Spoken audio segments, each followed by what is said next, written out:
Un mot sur le débat autour du futur ou pas, certificat sanitaire, passe sanitaire comme on voudra en Allemagne. Si l'on présente un test négatif daté du jour, on peut entrer dans des commerces dits non essentiels.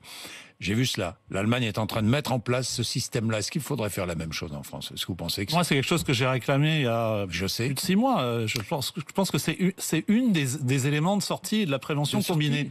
D'avoir un code QR, c'est pas un truc intrusif, c'est comme une carte verte. Voilà, ça inclura les gens. Pourquoi est-ce qu'on n'arrive pas à ouvrir ce débat dans ce pays?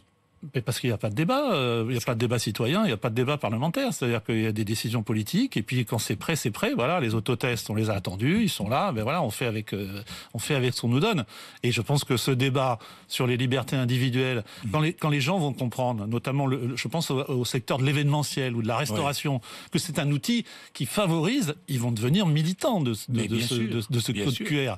Mais bien sûr. Évidemment qu'il faut favoriser ça. Au début, on nous disait ah ben non, il n'y a pas de vaccin. Ben maintenant, il y a quand même une partie de vaccins qui arrive, et puis 16% de la population vaccinée en France maintenant. Avec une injection. Première dose, oui. Ouais.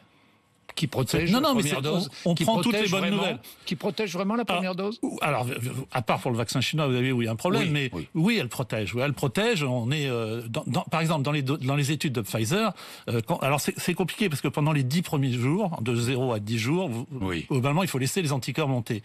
Mais entre 10 jours et la deuxième injection, vous êtes autour de 78-80% de protection. Des formes graves et protection de la réanimation. Donc oui, déjà, la première dose protège. Il sera difficile de vacciner 90% des adultes? Je pense que ça sera difficile, voire impossible, parce que vous avez vu que à la fois il y a beaucoup de gens qui veulent se faire vacciner, puis vous avez de toute façon un noyau qui ne se vaccinera jamais. Mais alors, je repose la question, est-ce qu'il faut rendre la vaccination obligatoire? La Cour européenne des droits de l'homme dit c'est un acte démocratique, de solidarité. Je pense que déjà, ça fait un moment qu'on devrait avoir une discussion, alors je ne sais pas si elle est parlementaire, pour savoir qu'il y a certaines professions qui ont une vaccination obligatoire. Et par exemple, à commencer par les soignants et quelques professions essentielles. Et voilà, le débat est toujours pas ouvert. C'est vrai que ça monte doucement. Nous, on est autour de, ça monte plus vite chez les médecins, mais ça, c'est toujours, on l'avait vu avec la grippe, que chez les infirmières et les aides-soignants. On est autour de 40%, mais ça reste encore un débat à ouvrir, l'obligation vaccinale. Je ne sais pas, rendre la vaccination obligatoire aux salariés qui ne sont pas en télétravail aussi.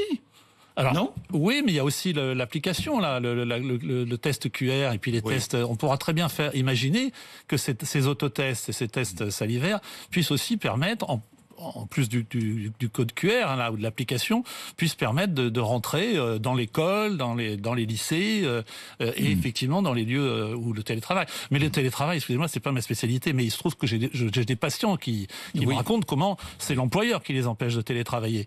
Donc là aussi, je sais qu'il y a des annonces qui ont été faites par le gouvernement, mais il faut quand même.